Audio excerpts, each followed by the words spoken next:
Hi, this is Rudy Jones of PalmettoStateBaseball.com.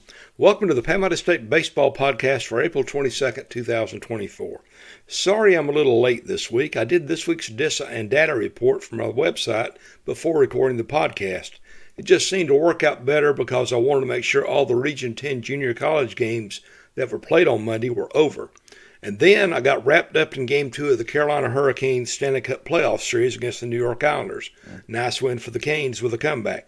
This podcast is part of my coverage of college baseball in South Carolina.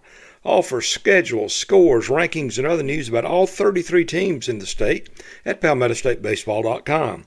I am also active on X, formerly known as Twitter, at the handle of Palmetto Base.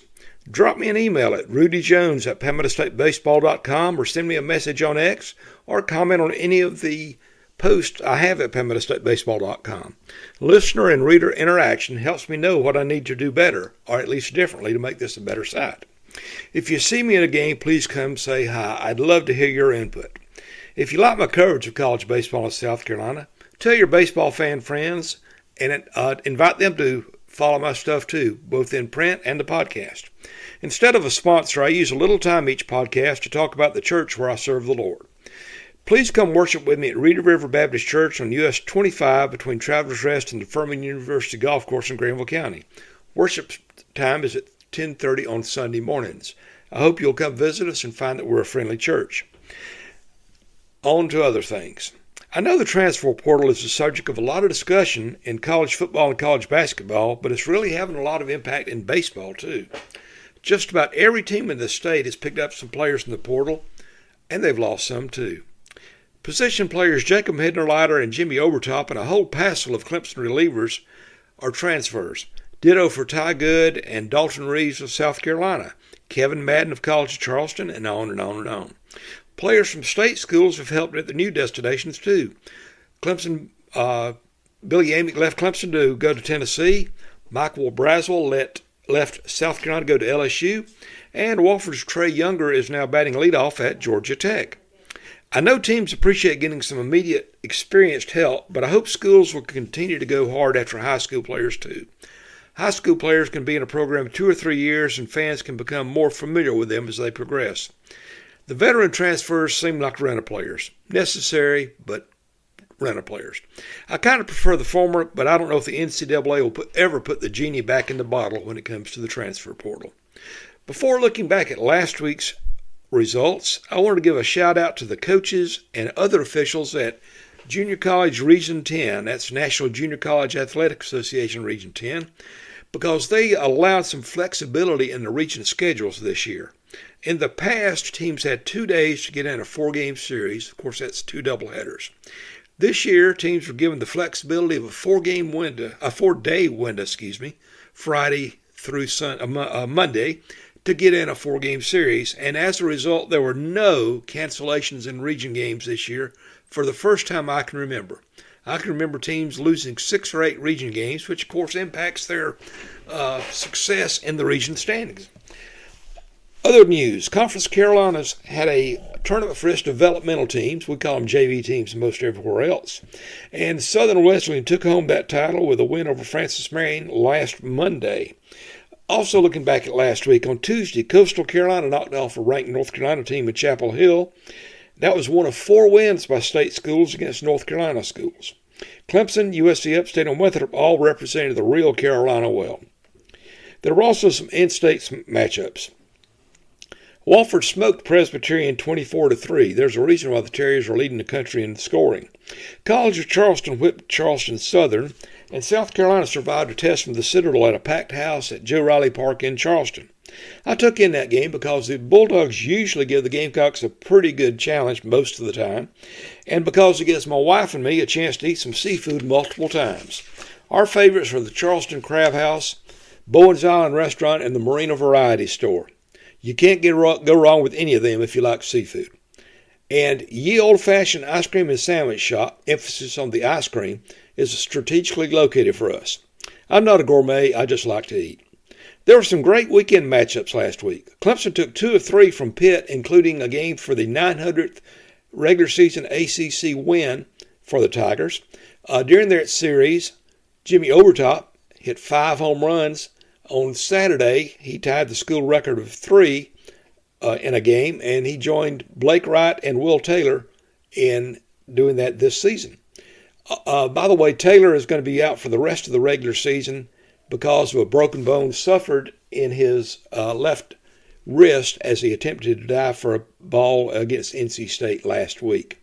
Coach Eric Bakich is hopefully can get back for the NCAA regionals, if not the ACC tournament. Back to the field last week. Coastal Carolina took 2 of 3 from Sun Belt Conference leader Louisiana, and Charleston, College of Charleston, I always call them College of Charleston because people think Charleston University in West Virginia possibly. But the College of Charleston ran its winning streak to 8 with a sweep of William & Mary in the Coastal Athletic Association. South Carolina suffered a power outage in losing 2 of 3 to number 2 Arkansas in Columbia. The Gamecocks failed to hit a home run in an SEC home series for the first time since May 2017. They have also passed their opponents in strikeouts. They've now struck out 406 times this season in 40 games. That's not good. Elsewhere, Erskine, Lander, North Carolina, Southern Wesleyan all came up with conference sweeps last weekend.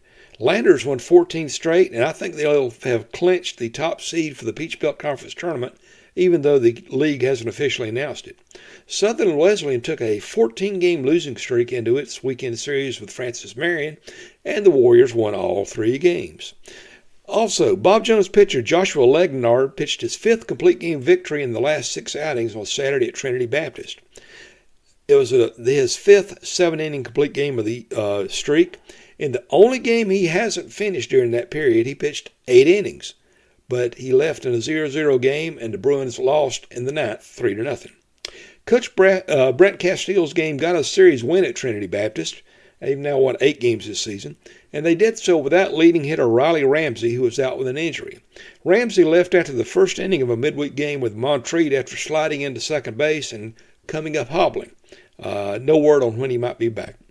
Florence Darlington Tech went into its weekend series with second-place Gaston College, needing 1 win in 4 games to wrap up the Region 10 championship, a regular season title. That's all they got, too. The Stingers lost the first game, won the second game on Saturday. Then after Sunday was off because of rain, they got swept in a pair of 1-run games on Monday.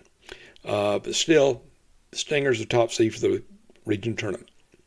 I'm just hitting highlights of series here, but all scores and links to any boxes I can find are always available at PalmettoStateBaseball.com.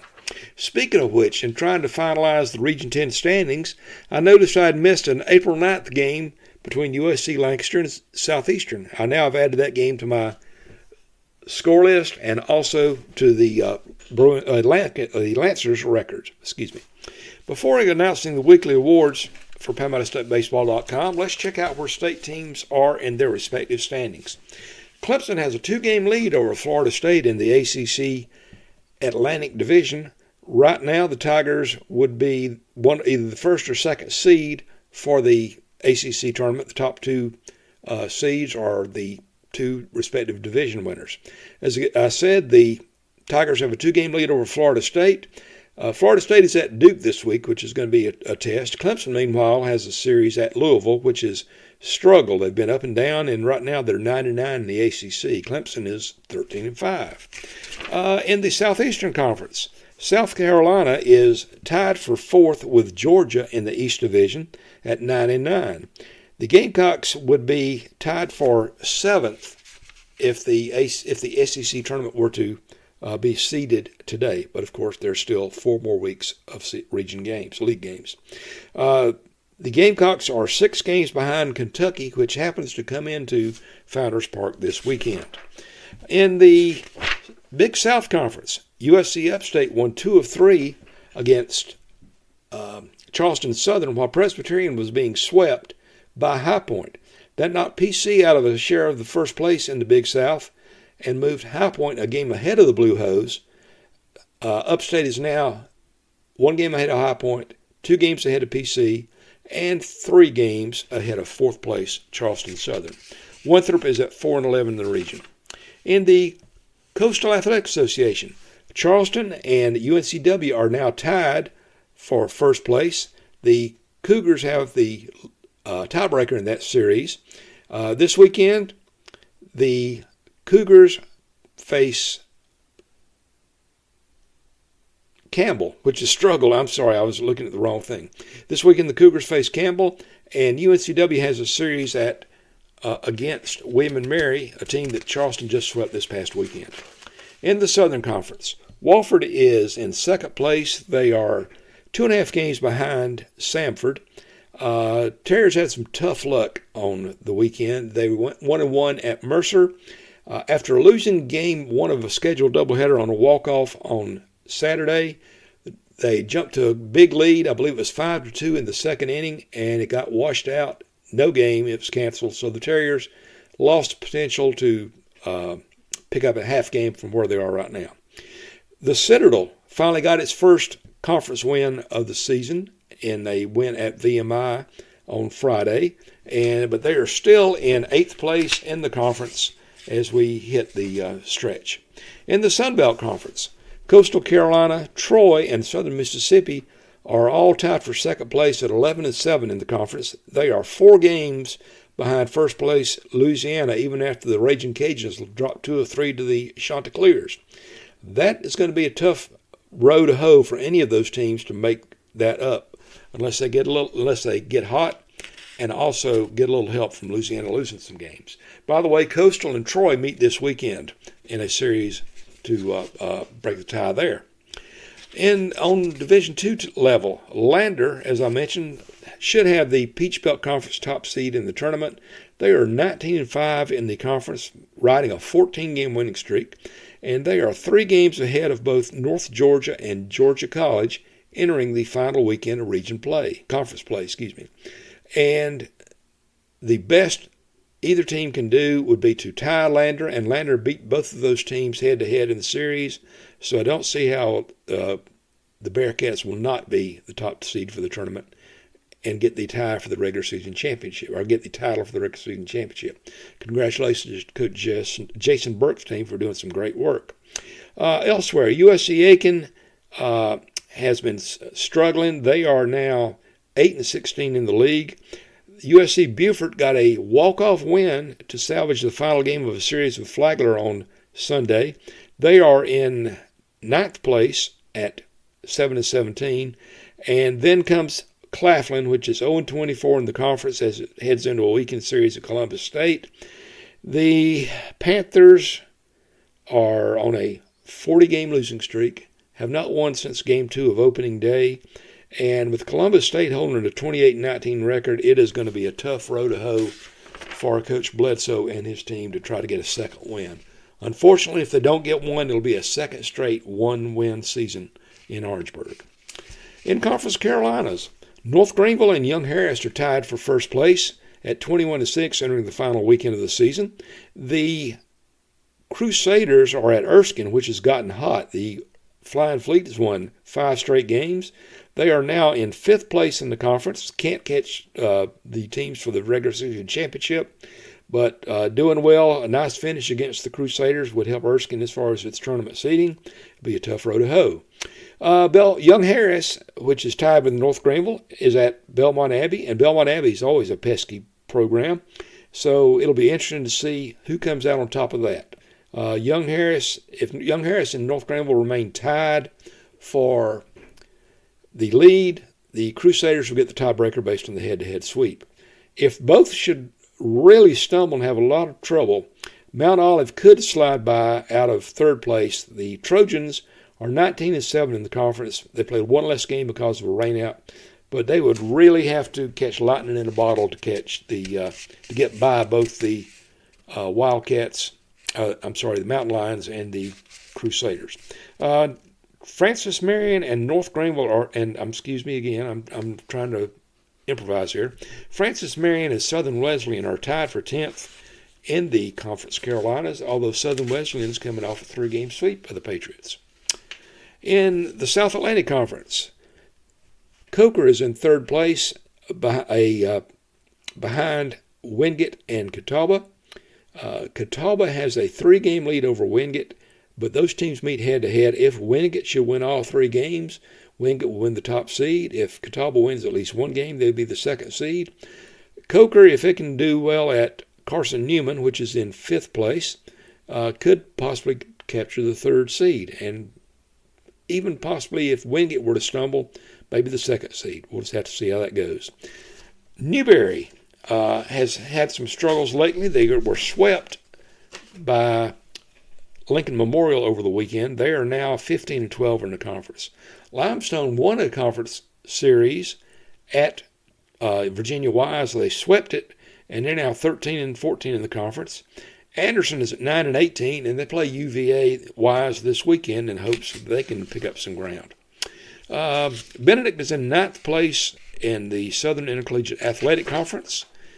Columbia International is in 11th place in the Appalachian Athletic Conference, not very likely of making their tournament. And in Region 10, as I mentioned, Florence Darlington Tech won the championship for the regular season at 21-3. Gaston College finished 2nd at 20-4. Spartanburg Methodist was 15-9 to take 3rd place. USC Lancaster and USC Sumter tied for 4th at 9-15, followed by USC Union at 8-16, and USC Salkehatchie at 2-22. If you'll give me just a second, I'm going to look up and see who won that USC Lancaster Sumter series so I can find out who gets that tiebreaker. Give me just a second. This is real live amateur radio right here, amateur podcasting.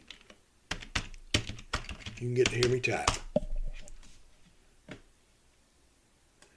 But I hope, as I mentioned before, I hope you're enjoying my podcast as I'm doing this looking here. I don't make any money off this site. I just want to try to publicize college baseball, no matter what level it is in South Carolina.